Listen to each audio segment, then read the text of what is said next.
à un moment donné, si en tant que citoyen on considère qu'on n'est plus à l'aise dans notre société, c'est non. Effectivement, ça pourrait s'effondrer en un claquement de doigts. D'ailleurs, la caractéristique des transitions de phase, c'est que ça se fait de façon transitoire.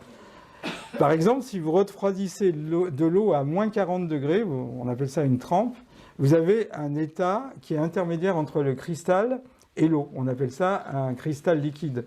Il suffit qu'il y ait un petit gravillon ou un poil de chat ou de chien, qui vienne et qui transforme immédiatement l'eau qu'on avait devant les yeux en glace. C'est un état métastable. Je pense que la société actuellement est dans un état métastable.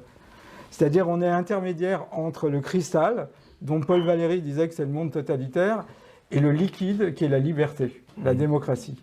Mais on est dans un état intermédiaire. Il ne tient qu'à nous d'être le petit gravillon qui va faire passer l'ensemble dans l'état liquide et nous éloigner de l'état cristallin, donc de l'état totalitaire. De toute façon, c'est bien mené. Si j'ai été le principe créateur, j'aurais fait ce plan. Parce qu'il fallait, il fallait nous forcer à voir la léthargie dans laquelle on avait accepté de sombrer.